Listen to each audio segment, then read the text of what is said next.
Good morning students. ಎಲ್ಲರಿಗೂ ವಿದ್ಯಾಶಕ್ತಿಯ ಗಣಿತ ವಿಭಾಗಕ್ಕೆ ಸ್ವಾಗತ. ನಾನು ಇವತ್ತು 9ನೇ ತರಗತಿಯ ಸಂಖ್ಯಾಶಾಸ್ತ್ರ ಅಥವಾ ಸ್ಟ್ಯಾಟಿಸ್ಟಿಕ್ಸ್ ಅನ್ನುವ ಒಂದು ಪಾಠವನ್ನ ಆಲ್ರೆಡಿ ಸ್ಟಾರ್ಟ್ ಮಾಡೀನಿ. ಅದ್ರ ಕಂಟಿನ್ಯೂ ಪಾಠನ ಇವಾಗ ನೋಡೋಣಂತ. ಯಾವ್ದು ಹೇಳ್ರಿ ಹಾಗಾದ್ರೆ? ಸಂಖ್ಯಾಶಾಸ್ತ್ರ. ಸಂಖ್ಯಾಶಾಸ್ತ್ರ ಸಂಖ್ಯಾಶಾಸ್ತ್ರ ಅಥವಾ ಇದಕ್ಕೆ ನಾವೇನಂತ ಕರಿತೀವಿ? ಸ್ಟ್ಯಾಟಿಸ್ಟಿಕ್ಸ್ ಅಂತ ಕರಿತೀವಿ. ಹೌದಾ? ಈ ಸಂಖ್ಯಾಶಾಸ್ತ್ರ ಒಳಗ ಆಲ್ರೆಡಿ ನೀವು ದತ್ತಾಂಶಗಳ ಸಂಗ್ರಹವನ್ನ, ಯಾವ ರೀತಿ ದತ್ತಾಂಶಗಳ ಸಂಗ್ರಹ ಮಾಡ್ಬೇಕು, ಅದರೊಳಗ ಯಾವ 2 ವಿಧಗಳದಾವು, ಯಾವುದು ಪ್ರಾಥಮಿಕ ದತ್ತಾಂಶಗಳ ಸಂಗ್ರಹ ಮತ್ತು ದ್ವಿತೀಯಕ ದತ್ತಾಂಶಗಳ ಸಂಗ್ರಹ. ಅದಾದ್ಮೇಲೆ ದತ್ತಾಂಶಗಳ ಪ್ರಸ್ತುತಿ. ಅಂದ್ರ ಬಹಳಷ್ಟು ದತ್ತಾಂಶಗಳನ್ನ ಕೊಟ್ಟಾಗ ನಾವು ಲಾಸ್ಟ್ ಕ್ಲಾಸ್ ಒಳಗೆ ಏನ್ ಕಲ್ತೀವಿ ಹೇಳ್ರಿ? ಅದನ್ನ ನೀಟಾಗಿ ಒಂದು ಚಾರ್ಟ್ ಒಳಗ ಅಥವಾ ಒಂದು ಏನದು ಕೋಷ್ಟಕ ಒಳಗ ನಾವ್ ಏನ್ ಮಾಡಿದ್ವಿ? ಅದನ್ನ ಪ್ರಸ್ತುತಿ ಪಡಿಸಿದ್ವಿ. ಅಂದ್ರೆ ಫಸ್ಟ್ ವರ್ಗಾಂತರ, ಆಮೇಲೆ ತಾಳೆ ಗುರುತುಗಳು, ಅದಾದ್ಮೇಲೆ ನಮಗ ಫ್ರೀಕ್ವೆನ್ಸಿ ಅಥವಾ ಆವೃತ್ತಿಯನ್ನ ನಾವು ನೀಟಾಗಿ ಏನ್ ಮಾಡಿದ್ವಿ? ದತ್ತಾಂಶಗಳನ್ನ ಒಂದು ಕೋಷ್ಟಕದೊಳಗ ರೂಪಿಸಿದ್ವಿ. ಅದರ ನೆಕ್ಸ್ಟ್ ಈಗ ನಾವ್ ಏನ್ ಮಾಡ್ಬೇಕಂದ್ರ ಆ ಕೋಷ್ಟಕವನ್ನ ನೋಡ್ಕೊಂಡು ನಾವು ಗ್ರಾಫ್ ಅನ್ನ ಹಾಕ್ಬೇಕು.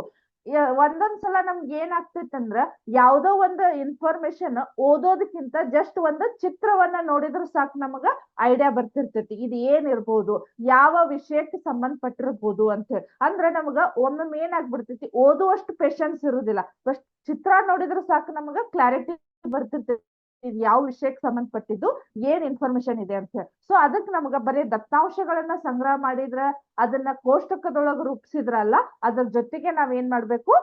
ಅಂದ್ರೆ ಗ್ರಾಫ್ ರೂಪಾಂತರವಾಗಿ ಬಾರ್ ಗ್ರಾಫ್ ಅಥವಾ ಪೈ ಚಾರ್ಟ್.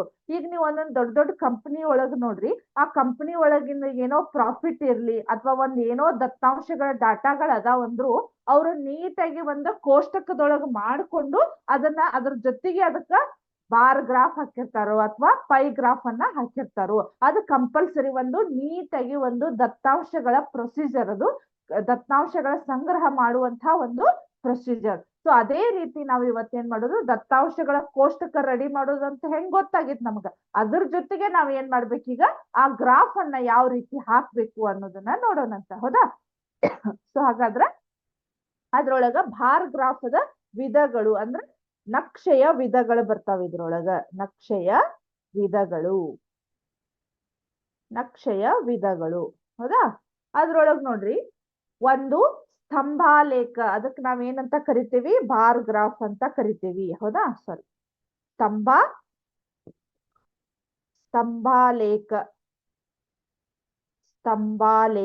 ಹೌದಾ? ಇದು ಬಾರ್ ಗ್ರಾಫ್. ಅದೇ ರೀತಿ ನಮಗ ಒಂದೇ ಅಗಲದ ಮತ್ತು ವಿಭಿನ್ನ ಅಗಲಗಳ ಹಿಸ್ಟೋಗ್ರಾಮ್, ಇದು ಕೂಡ ಸ್ತಂಭಾಲೇಖ ಯಾವ ರೀತಿ ಇರ್ತೈತಲ್ಲ, ಆಲ್ಮೋಸ್ಟ್ ಇದು ಕೂಡ ನಮ್ಗೆ ಏನಾಗತ್ತೆ ಹೇಳ್ರಿ? ಇದಕ್ಕೆ ಏನಂತ ಕರಿತೇವಂದ್ರ ಹಿಸ್ಟೋಗ್ರಾಮ್ ಅಥವಾ ಆಯತ ಲೇಖ ಅಂತ ಕರಿತೇವೆ. ಹೌದಾ? ಆಯತ ಲೇಖ. ಅದಾದ್ಮೇಲೆ ಆವೃತ್ತಿ ಬಹುಭುಜಾಕೃತಿ. ಥರ್ಡ್ ಒನ್ ಏನಂದ್ರ ಆವೃತ್ತಿ ಬಹುಭುಜಾಕೃತಿ.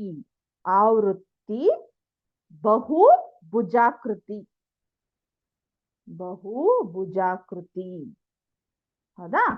ಈಗ ನೋಡ್ರಿ, ಸ್ತಂಭ, ಇವು ಮೂರು ಆಲ್ಮೋಸ್ಟ್ ನಮಗ ಸೇಮ ಇದಾವ. ಆದ್ರೆ ಏನು ಅಂದ್ರೆ ಇದು ಸ್ತಂಭಾಲೇಖ ಮತ್ತ ಆಯತ ಲೇಖ ಆಲ್ಮೋಸ್ಟ್ ಸೇಮ. ಯಾಕಂದ್ರೆ ಈ ರೀತಿನ ನಾವು ಗ್ರಾಫ್ ಅನ್ನ ಹಾಕ್ತೇವೆ. ಹೌದಾ? ಈ ರೀತಿ ನಾವು ಗ್ರಾಫ್ ಅನ್ನ ಹಾಕ್ತಿವಿ. ಇದು ಕೂಡ ಅದೇ ಬರ್ತೈತಿ. ಇದು ಬಹುಭುಜಾಕೃತಿ, ಆವೃತ್ತ ಬಹುಭುಜಾಕೃತಿ ಅಥವಾ ಫ್ರೀಕ್ವೆನ್ಸಿ ಪಾಲಿಗಾನ್ಸ್ ಅಂದ್ರ ಈ ಪಾಯಿಂಟ್ ಅನ್ನ ನಾವು ಇಲ್ಲೇ ಗುರುತಿಸ್ತಿರ್ತೇವೆ. ಹೌದಾ? ಈ ರೀತಿ ಪಾಯಿಂಟ್ಸ್ ಗಳನ್ನ ಗುರುತಿಸೋದಕ್ಕ ನಾವು ಆವೃತ್ತಿ ಬಹುಭುಜಾಕೃತಿ ಅಂತ ಕರಿತೇವೆ. ಸೊ ನಾವೀಗ ನಕ್ಷೆಯ ವಿಧಗಳು ಅಂದ್ರ ಸ್ತಂಭಾಲೇಖ, ಆಯತ ಲೇಖ, ಆಮೇಲೆ ಆವೃತ್ತಿ ಬಹುಭುಜಾಕೃತಿ. ಇದಕ್ಕ ಬಾರ್ ಗ್ರಾಫ್ ಅಂತ ಕರಿತೀವಿ, ಇದಕ್ಕ ಹಿಸ್ಟೋಗ್ರಾಮ್ ಅಂತ ಕರಿತೀವಿ, ಇದಕ್ಕ ಫ್ರೀಕ್ವೆನ್ಸಿ ಪಾಲಿಗಾನ್ ಅಂತ ಕರಿತೀವಿ. ಅರ್ಥ ಆಯ್ತಾ? ಸೊ ಈಗ 1 by 1 ಯಾವ ರೀತಿ ಇದಾವು, ಯಾವ ರೀತಿ ಆ ಸ್ತಂಭಾಲೇಖಗಳನ್ನ ಹಾಕ್ಬೇಕು ಅನ್ನೋದನ್ನ ಇವತ್ತ ನೋಡೋಣಂತ. ಹೌದಾ?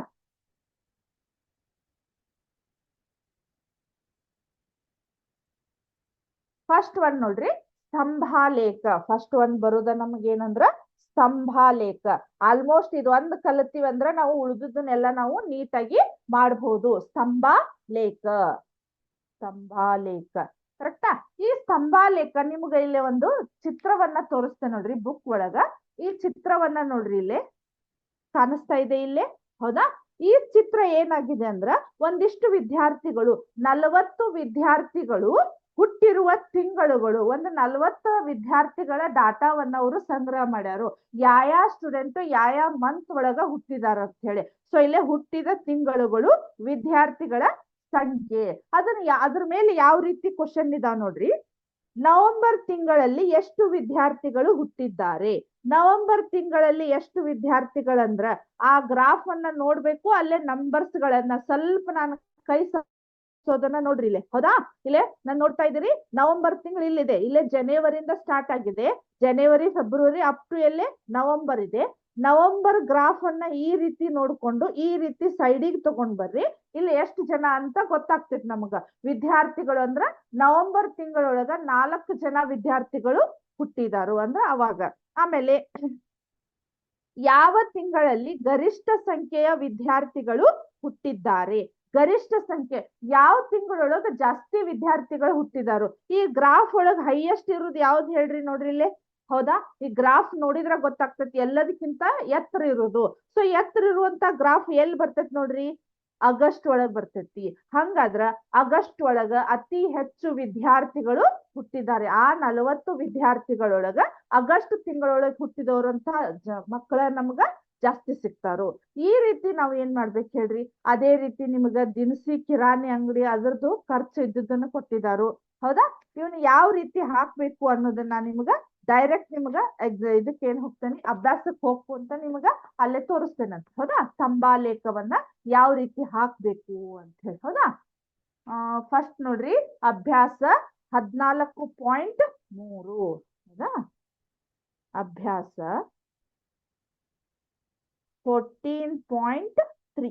ಅಭ್ಯಾಸ 14.3 ಅದ್ರೊಳಗೆ ಏನಾಗಿದೆ ಕ್ವಶನ್ ಓದ್ತೆ ನೋಡ್ರಿ. ಫಸ್ಟ್ ಒಂದು ಸಂಸ್ಥೆಯು ಜಗತ್ತಿನಾದ್ಯಂತ 15ರಿಂದ 44 ವರ್ಷ ವಯೋಮಾನದ ಮಹಿಳೆಯರಿಗೆ ಸಂಬಂಧಿಸಿದಂತೆ ನಡೆಸಿದ ಸಮೀಕ್ಷೆಯಲ್ಲಿ ಕಂಡು ಬಂದ ಕಾಯಿಲೆಗಳಿಗೆ ಕಾರಣ ಮತ್ತು ಸಾವಿನ ಪ್ರಮಾಣದ ಅಂಕಿಅಂಶಗಳು ಈ ಕೆಳಗಿನಂತಿವೆ. ಒಂದು ಸಂಸ್ಥೆ ಇಡೀ ವರ್ಲ್ಡ್ ತುಂಬಾ ಅವರು ಏನ್ ಮಾಡಿದಾರಂತ ಒಂದು ಸರ್ವೆ ಮಾಡ್ಯಾರ. ಹೌದಾ? ಸಮೀಕ್ಷೆ ಅಂದ್ರ ಸರ್ವೆ ಮಾಡಿ ಅಲ್ಲೇ ಮಹಿಳೆಯರ ಅನಾರೋಗ್ಯ ಅಥವಾ ಸಾವಿಗೆ ಏನೇನ್ ಕಾರಣ ಇರಬಹುದು ಅನ್ನೋದನ್ನ ಅವ್ರು ಏನ್ ಮಾಡಿದಾರು, ಸಮೀಕ್ಷೆ ಮಾಡಿದಾರು. ಅದ್ರ ಡಿಟೇಲ್ಸ್ ಗಳಿದಾವ್. ಇಲ್ಲೇ ಕ್ವಶನ್ ನೋಡ್ರಿ, ನಿಮ್ ಕಡೆ ಬುಕ್ಸ್ ಇದ್ರು ಗೊತ್ತಾಗ್ತೈತಿ. ಹೌದಾ? ಇಲ್ಲಿ ಏನಾಗಿದೆ, ಕಾರಣಗಳು ಅತಿ ಹೆಚ್ಚು ಮಹಿಳೆಯರ ಸಾವಿನ ಪ್ರಮಾಣಕ್ಕ ಕಾರಣಗಳು: ಸಂತಾನೋತ್ಪತ್ತಿಯ ಆರೋಗ್ಯ ಸ್ಥಿತಿಗಳು, ನರ ಮಾನಸಿಕ ಸ್ಥಿತಿಗಳು, ಗಾಯಗಳು, ಹೃದಯ ಸಂಬಂಧಿ ಸ್ಥಿತಿಗಳು, ಉಸಿರಾಟದ ಸ್ಥಿತಿಗಳು, ಇತರೆ ಕಾರಣಗಳು ಅಂತ ಇದಾವ್. ಸೊ ಅವ್ರು ಏನ್ ಮಾಡ್ರಿ ಅಂದಾರಂದ್ರ ನಮ್ಗೇನ್ ಮಾಡ್ರಿ ಅಂದ್ರ ಈ ದತ್ತಾಂಶಗಳನ್ನ ಇಟ್ಕೊಂಡು ನಮಗ ಒಂದು ಸ್ತಂಭಾಲೇಖನವನ್ನ ರಚಿಸ್ರಿ ಅಂತ ಹೇಳಿದಾರೆ. ಸ್ತಂಭಾಲೇಖನವನ್ನ ರಚಿಸ್ರಿ ಅಂತ. ಸೊ ನಾವ್ ಯಾವ ರೀತಿ ಸ್ತಂಭಾಲೇಖನವನ್ನ ರಚಿಸ್ಬೇಕು ಅನ್ನೋದನ್ನ ನಾನೀಗ ತೋರಿಸ್ತೇನಂತ. ಹೌದಾ? ಅಲ್ಲಿ ಏನಾಗಿದೆ ನೋಡ್ರಿ, ಎಷ್ಟು ಒಟ್ಟ 6 ನಮ್ಗೇನಾಗ್ಯಾವು ದತ್ತಾಂಶಗಳು ಬಂದಿದಾವ್. ಹೌದಾ? ಸೊ ನಾನು ಈ ರೀತಿ ಹಾಕ್ತೇನೆ ನೋಡ್ರಿ. ಹೌದಾ? ಹೌದಾ? ಇದು ಎಕ್ಸ್ ಅಕ್ಷ, ಇದು ವೈ ಅಕ್ಷ. ಹೌದಾ? ಇಲ್ಲಿ ನಮಗ ಕಾರಣಗಳು ನೋಡ್ರಿ, ಒಂದು ಸಂತಾನೋತ್ಪತ್ತಿಯ ಆರೋಗ್ಯ ಸ್ಥಿತಿಗಳು, ಸಂತಾನೋತ್ಪತ್ತಿ ಒಂದೊಂದೇ ನಾನು ಬರಿತೇನೆ ನೋಡ್ರಿ. ಆಮೇಲೆ ಸೆಕೆಂಡ್ ಒಂದು ನರ ಮಾನಸಿಕ. ಹೌದಾ? ನರ ಮಾನಸಿಕ. ಥರ್ಡ್ ಒನ್ ಏನಿದೆ, ಗಾಯಗಳು. ಹೌದಾ? ಫೋರ್ತ್ ಒನ್ ಏನಿದೆ, ಹೃದಯ ಸಂಬಂಧಿ ಕಾಯಿಲೆಗಳು. ಅದಾದ್ಮೇಲೆ ಉಸಿರಾಟದ ಸ್ಥಿತಿಗಳು. ಅದಾದ್ಮೇಲೆ ಇತರೆ ಕಾರಣಗಳು ಅಂತ ಇದಾವೆ. ಹೌದಾ? ಇಲ್ಲಿ ನೋಡ್ರಿ, ಅಲ್ಲಿ ಏನಾಗಿದೆ, ಕಡಿಮೆ ಅಂದ್ರ 4% ಇದೆ, ಹೆಚ್ಚಿಗೆ ಅಂದ್ರೆ ಎಷ್ಟಿದೆ, 31 ಪಾಯಿಂಟ್ ಇದೆ. ಸೊ ನಾವು ದತ್ತಾಂಶಗಳನ್ನ ಯಾವ ರೀತಿ ಹಾಕೋಬೇಕಂದ್ರ, ಕಡಿಮೆ ಅಂದ್ರೂ ಏನಾಗಿದೆ ನಮಗ 4 ಇದೆ. ಹೌದಾ? ಸೊ ನಾನು ಈಗ ಏನ್ ಮಾಡ್ಬೋದು ಹೇಳ್ರಿ, 5, 10, 15, 20 ಅಂತ ಹಾಕೋಬಹುದು. ಸೊ 5, 10, 15, 20, 25, 30, ಇದು 35 ಅಂತ ಇದೆ. ಹೌದಾ? 35 ಅಂತ ಇದೆ. ಈಗ ನೋಡ್ರಿ, ಸಂತಾನೋತ್ಪತ್ತಿಯ ಆರೋಗ್ಯ ಸ್ಥಿತಿಗಳಿಗೆ ಕಾರಣವಾದ ಅವ್ರ ಪರ್ಸೆಂಟೇಜ್ ಎಷ್ಟಿದೆ ಹೇಳ್ರಿ 31.8 ಅಂತ ಇದೆ. ಸೊ ಇಲ್ಲಿ ನೋಡ್ರಿ 31 ಅಂದ್ರ ಒಂದ್ ಸೆಕೆಂಡ್ ಇದು 31.8 ಅಂದ್ರ 32 ಮಿಡ್ಲ್ ಬರ್ತೈತ್ ನಮಗ. ಅದನ್ನ ನಾನು ಯಾವ ರೀತಿ ಹಾಕ್ತೇನೆ ನೋಡ್ರಿ, ಹೌದಾ, ಈ ರೀತಿ ನಾನು ಗ್ರಾಫ್ ಅನ್ನ ಹಾಕ್ತೇನೆ. ಹೌದಾ, ಕರೆಕ್ಟಾ? ನಿಮಗೆ ಇದ್ರದ್ದು ಸಿಮ್ಯುಲೇಷನ್ ಕೂಡ ನಾನು ನಿಮ್ಗೆ ತೋರಿಸ್ತೇನಂತ. ಅದಾದ್ಮೇಲೆ ನರ ಮಾನಸಿಕ ಸ್ಥಿತಿಗತಿಗಳು. ನರ ಮಾನಸಿಕ ಅಂದ್ರೆ ಏನೋ ನರ ದೌರ್ಬಲ್ಯಗಳು ಇದ್ದ ಕಾರಣಕ್ಕ ಸಾವಿನ ಪ್ರಮಾಣ ಹೆಚ್ಚಿಗೆ ಇರುವಂತಹ ಕಾರಣ ಎಷ್ಟಿದೆ ಅಂದ್ರ 25.4. 25.4 ಅಂದ್ರೆ ಎಲ್ಲಿ ಬರ್ತೈತಿ ನೋಡ್ರಿ, ಇಲ್ಲಿ ಬರ್ತೈತಿ. ಹೌದಾ, ಕರೆಕ್ಟಾ?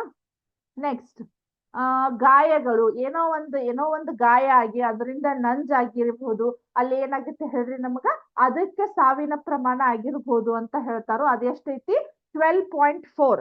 12.4 ಅಂದ್ರೆ ಎಲ್ಲಿ ಬರ್ತೈತಿ ನೋಡ್ರಿ, 10 ಮತ್ತು 15ರ ನಡು ಬರ್ತೈತಿ. ಹೌದಾ, ಕರೆಕ್ಟಾ?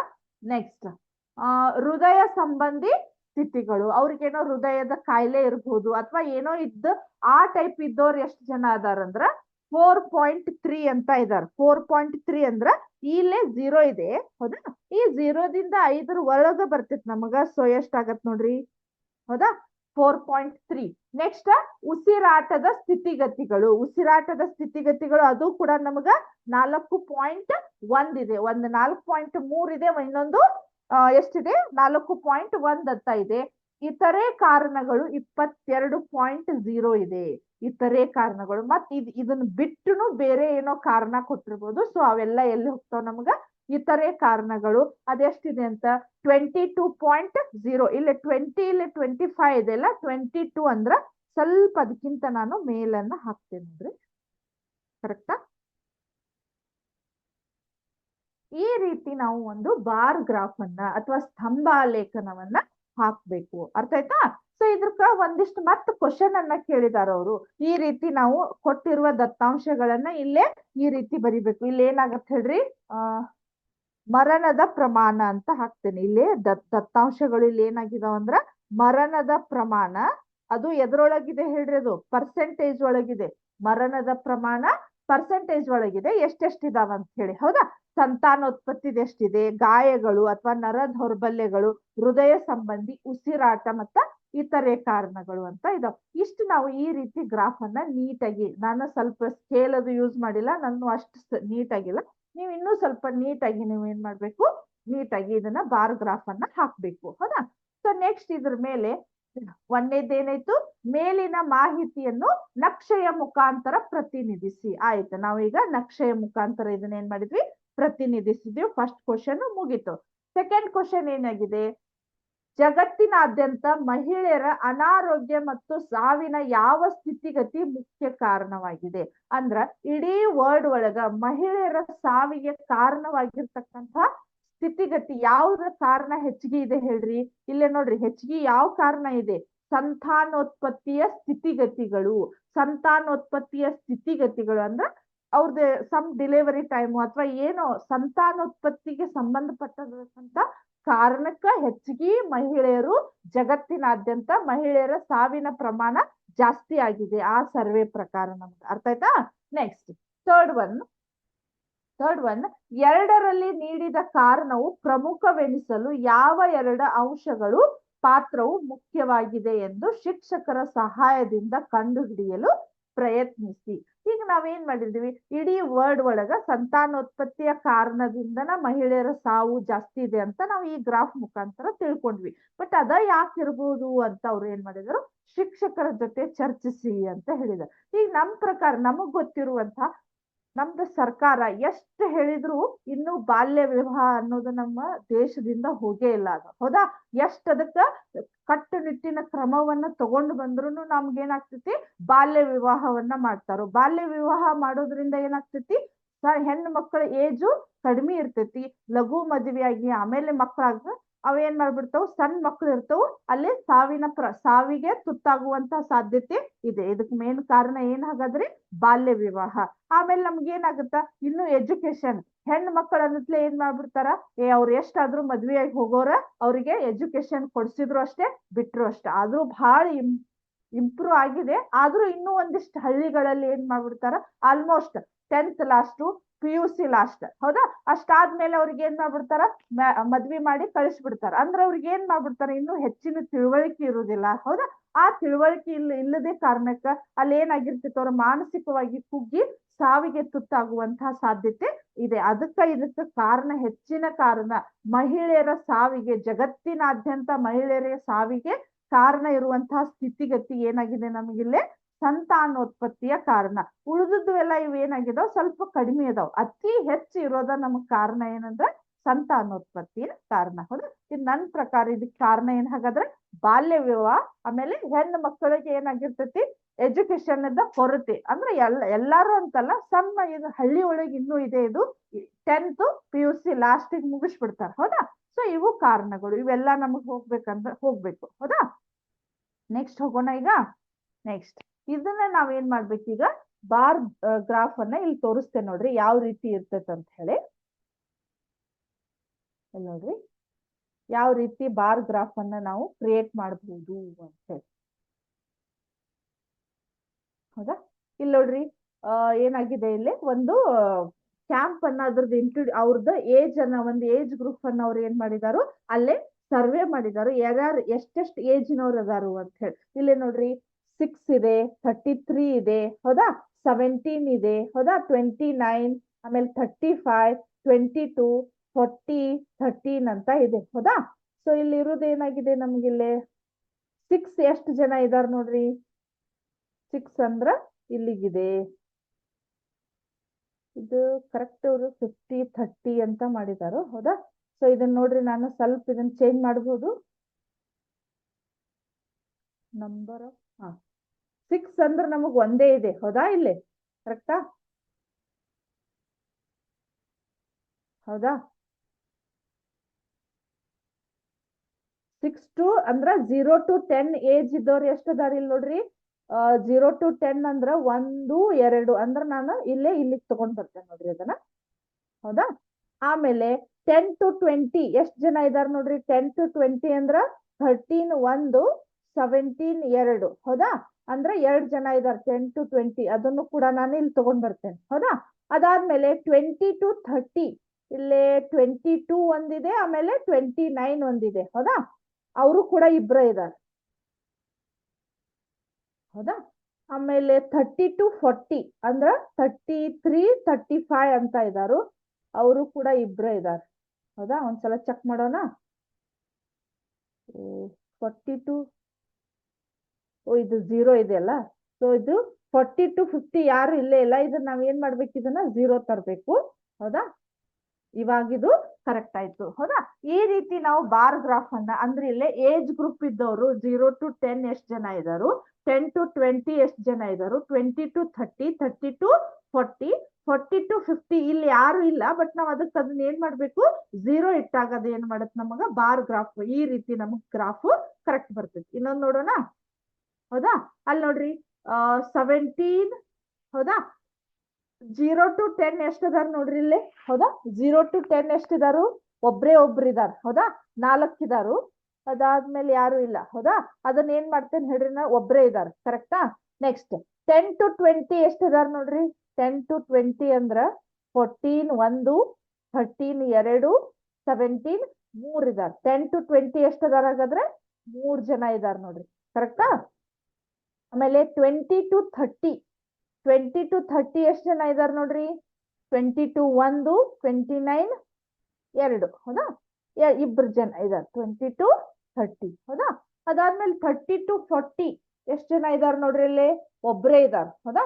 ಅದು ಕರೆಕ್ಟ್ ಇದೆ, ಇಲ್ಲಿ ಒಂದೇ ಇರೋದ್ರಿಂದ ಇದು ಕೂಡ ಒಬ್ರೇ ಇದಾರು. ಅದಾದ್ಮೇಲೆ 40 to 50 ಅಲ್ಲಿ ಕೂಡ ಏನಾಗಿದಾರ, 49 ಒಬ್ರೇ ಇದಾರು, ಹೌದಾ. ಕರೆಕ್ಟ್ ಆಗಿ ನೋಡೋಣ, ಹೌದಾ. ಈಗ ನಮ್ದೇನಾಯ್ತು, ಬಾರ್ ಗ್ರಾಫ್ ಅನ್ನೋದು ನಮಗ ಕರೆಕ್ಟ್ ಆಗಿ ಗೊತ್ತಾಯ್ತು, ಹೌದಾ.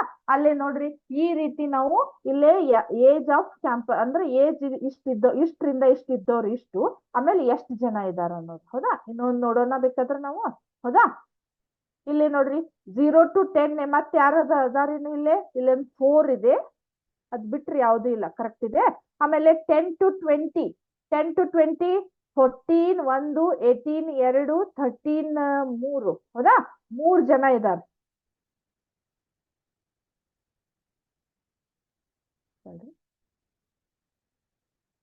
ಹೌದಾ? ಅದಾದ್ಮೇಲೆ 20 to 30, 20 to 30 ಎಷ್ಟು ಜನ ಇದ್ದಾರೆ? 22 ಒಬ್ರೇ ಇದಾರು. ಹೌದಾ? ಕರೆಕ್ಟ್ ಇದೆ ಅದು. ಆಮೇಲೆ 30 to 40 ಅಲ್ಲಿ ಕೂಡ ನಮ್ಗೆ ಎಷ್ಟು ಜನ ಇದ್ದಾರೆ? ಒಬ್ರೇ ಇದಾರು. ಅದಾದ್ಮೇಲೆ 40 to 50 ಅಂದ್ಮೇಲೆ ಇಲ್ಲಿ 48, 49 ಇಬ್ರು ಇದಾರು. ಸೊ ಅದನ್ನ ಏನ್ ಮಾಡ್ತೇನೆ ನಾನು ಇಲ್ಲಿ ಚೇಂಜ್ ಮಾಡ್ತೇನೆ. ಹೌದಾ? ಕರೆಕ್ಟಾ? ಈ ರೀತಿ ನಾವು ಬಾರ್ ಗ್ರಾಫ್ ಅನ್ನ ಯಾವ ರೀತಿ ಹಾಕ್ಬೇಕಂತ ಗೊತ್ತಾಯ್ತು. ಸ್ತಂಭಾಲೇಖ. ಆಮೇಲೆ ಇನ್ನೂ ಒಂದಿದೆ, ತಡ್ರಿ ತೋರಿಸ್ತೇನೆ.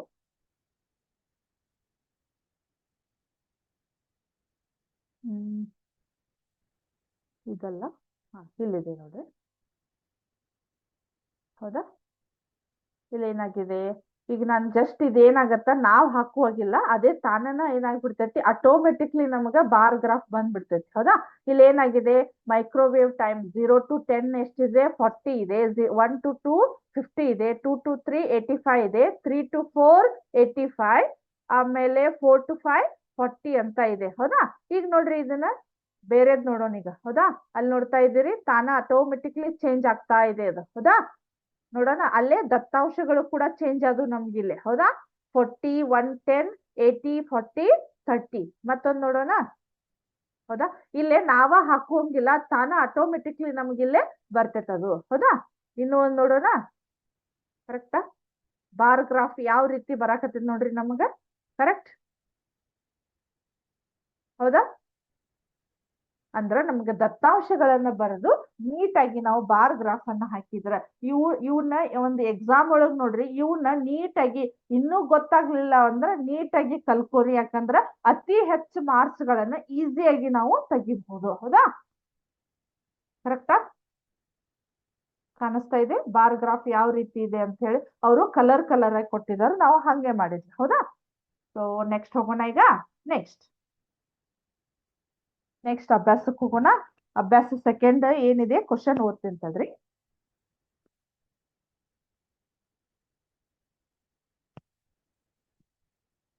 ಸೆಕೆಂಡ್ ಕ್ವಶನ್ ಏನಿದೆ, ಭಾರತೀಯ ಸಮಾಜದ ವಿವಿಧ ವಿಭಾಗಗಳಲ್ಲಿ 1,000 ಹುಡುಗರಿಗೆ ಅನುಗುಣವಾಗಿ ಇರುವ ಹುಡುಗಿಯರ ಸಂಖ್ಯೆಯನ್ನು ಈ ಕೆಳಗಿನ ದತ್ತಾಂಶಗಳಲ್ಲಿ ನೀಡಲಾಗಿದೆ. ಅಂದ್ರ ಭಾರತೀಯ ಪರಂಪರೆ ಒಳಗ ಈಗ ನಮ್ಗೇನಾಗಿದೆ ಅಂದ್ರ ಹುಡುಗಿ ಅಂದ್ರ ಅವ್ರವ್ರ ಜಾತಿಯ ಪ್ರಕಾರ, ಅಂದ್ರ ಅವ್ರವ್ರ ಸಮಾಜದ ಪ್ರಕಾರ ಏನಾಗಿದೆ, ಅವರು ಒಂದಿಷ್ಟ ಈಗ 1000 ಹುಡುಗರು ಅದಾರಂದ್ರ ಆಯಾ ಸಮಾಜಕ್ಕೆ ತಕ್ಕಂಗ ಅಲ್ಲಿ ಎಷ್ಟು ಜನ ಹುಡುಗಿಯರ್ ಅದಾರ ಅನ್ನೋದನ್ನ ಒಂದು ಸರ್ವೆ ಮುಖಾಂತರ ಅವ್ರು ಇದನ್ ಮಾಡಿದಾರು. ನಾವ್ ಅದನ್ನ ಏನ್ ಮಾಡ್ಬೇಕು ಹೇಳ್ರಿ, ಹಾಗಾದ್ರೆ ಅದನ್ನ ಬಾರ್ ಗ್ರಾಫ್ ಮುಖಾಂತರ, ನಕ್ಷೆಯ ಮುಖಾಂತರ ತೋರಿಸ್ರಿ ಅಂತ ಹೇಳಿದಾರೆ. ಹೌದಾ?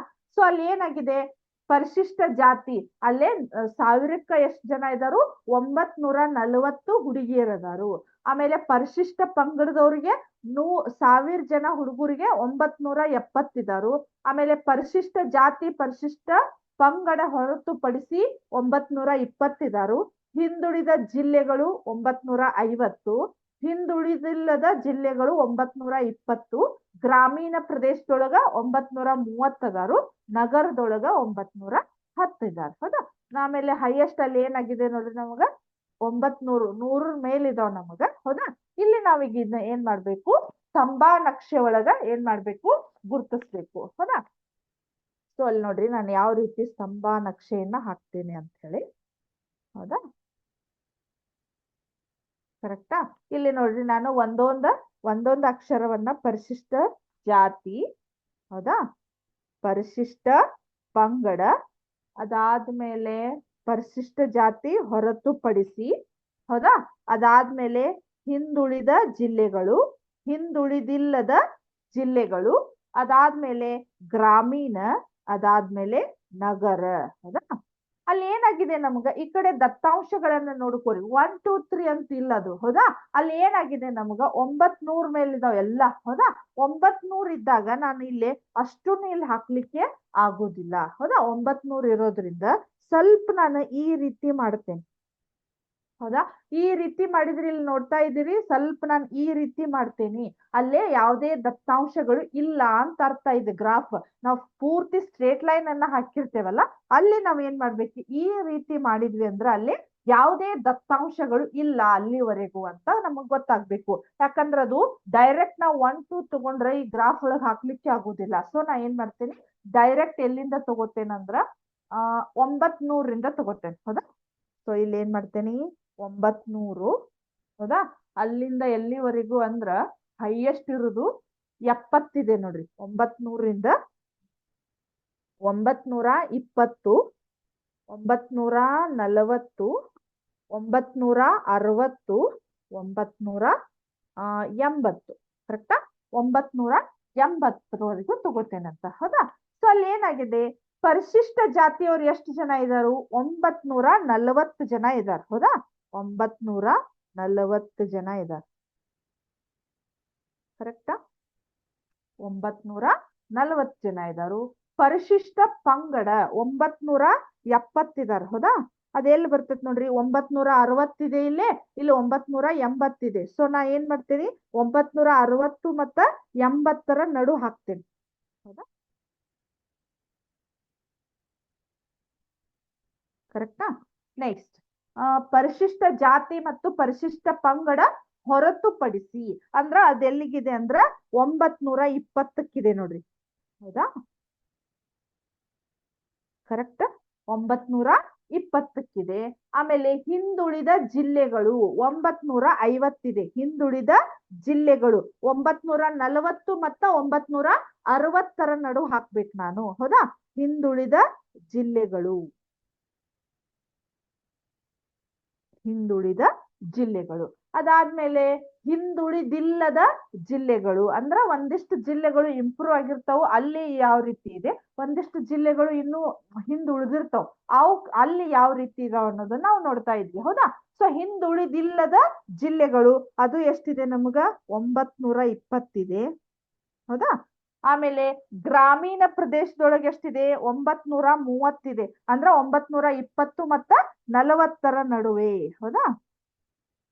ನೆಕ್ಸ್ಟ್, ನಗರ ಪ್ರದೇಶದಲ್ಲಿ 910 910 ಅಂದ್ರ ಇಲ್ಲಿ ಬರ್ತೈತಿ ನೋಡಿ. ಹೌದಾ?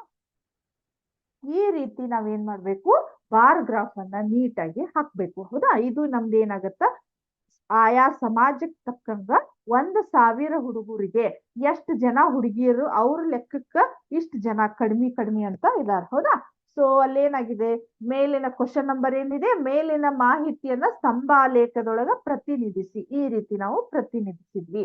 ಆಮೇಲೆ ಈ ನಕ್ಷೆಯಿಂದ ಯಾವ ತೀರ್ಮಾನಕ್ಕೆ ಬರಲು ಸಾಧ್ಯ ಎಂಬುದನ್ನು ತರಗತಿಯಲ್ಲಿ ಚರ್ಚಿಸಿ ಅಂತ ಇದೆ. ಹೌದಾ? ಸೊ ಇಲ್ಲಿ ಏನಾಗತ್ತ ನಮಗ ಅಂದ್ರ, ನಮ್ಗ ಈ ದತ್ತಾಂಶಗಳನ್ನ ನೋಡಿದ್ರೆ ನಮ್ಗೆ ಏನಾಗ್ತೈತೆ ಅಂದ್ರ, ಗಂಡು ಮಕ್ಕಳ ಸಂಖ್ಯೆ ಜಾಸ್ತಿ ಇದೆ, ಹೆಣ್ಣು ಮಕ್ಕಳ ಸಂಖ್ಯೆ ಕಡಿಮೆ ಇದೆ. ಇದಕ್ಕ ನಿಮಗ್ ಗೊತ್ತಿರ್ಬೋದು, ಎಷ್ಟೋ ಟಿವಿ ಮಾಧ್ಯಮದೊಳಗ್ ನೋಡ್ತಿರ್ತೀರಿ, ಇಷ್ಟೆಲ್ಲಾ ಎಜುಕೇಟೆಡ್ ಇದ್ರು, ಇಷ್ಟೆಲ್ಲಾ ಕಾನೂನು ಇದ್ರುನು ಇನ್ನೂ ಹೆಣ್ಣು ಭ್ರೂಣ ಹತ್ಯೆ ನಡೆದೇ ಇರ್ತೈತಿ. ಹೌದಾ? ಕಾನೂನು ಕೈ ತಪ್ಪಿಸಿ. ಅಂದ್ರ ಅದಕ್ ಕಾರಣನ ಏನ್ ಹೇಳ್ರಿ, ಅಂದ್ರೆ ಇನ್ನು ಇಷ್ಟ ಎಜುಕೇಟೆಡ್ ಇಷ್ಟೆಲ್ಲಾ ಮುಂದುವರೆದ್ರು ಇಲ್ಲೇ ನಮ್ಗ ಹೆಣ್ಣು ಮಕ್ಕಳ ಸಂಖ್ಯೆ ಕಡಿಮೆ ಆಗ್ಲಿಕ್ಕೆ ಕಾರಣ ಏನ್ ಹೇಳ್ರಿ, ಇನ್ನು ಹೆಣ್ಣು ಭ್ರೂಣ ಹತ್ಯೆ. ಅಂದ್ರೆ ಇನ್ನು ಎಷ್ಟೋ ಜನರ ಕಲ್ಪನೆ ಒಳಗ ಗಂಡು ಮಕ್ಕಳ ಶ್ರೇಷ್ಠ ಅನ್ನೋ ಲೆಕ್ಕಕ್ಕಿದೆ. ಹೌದಾ? ಈ ದತ್ತಾಂಶಗಳನ್ನ ಅಂದ್ರೆ ನಾವು ನೋಡಿದ್ರೆ ಯಾವ ತೀರ್ಮಾನಕ್ಕೆ ಬರ್ಬೋದು ಅಂದ್ರ, ಹೆಣ್ಣು ಮಕ್ಕಳ ಸಂಖ್ಯೆ ನಮ್ದು ಕಡಿಮೆ ಇದೆ ಅಂತ ನಾವು ಹೇಳ್ಬೋದು. ಹೌದಾ? ಸೊ ಇದು 2 ಕ್ವಶನ್ ಆಯ್ತು. ನೆಕ್ಸ್ಟ್ ಹೋಗೋಣ ಈಗ. ನೆಕ್ಸ್ಟ್ ಥರ್ಡ್ ಏನಿದೆ ನೋಡ್ರಿ, ಇದನ್ನ ರಬ್ ಮಾಡ್ಕೊಂತಲ್ರಿ.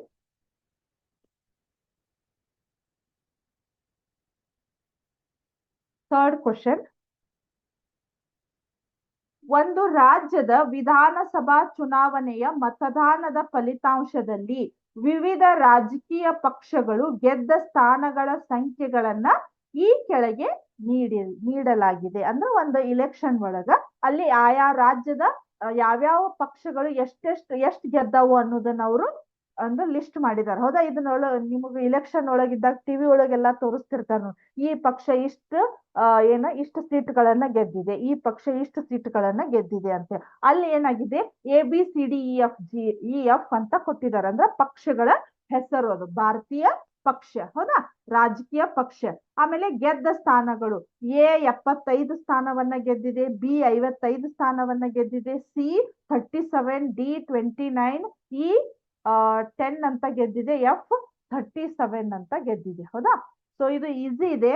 ಸೊ ನೀವ ಇದನ್ನ ಗ್ರಾಫ್ ಅನ್ನ ಹಾಕ್ಬೋದು. ಹೌದಾ, ಸ್ವಲ್ಪ ನಾನು ಹಾಕ್ತೇನೆ ನೋಡ್ರಿ, 2 ನಿಮಿಷ.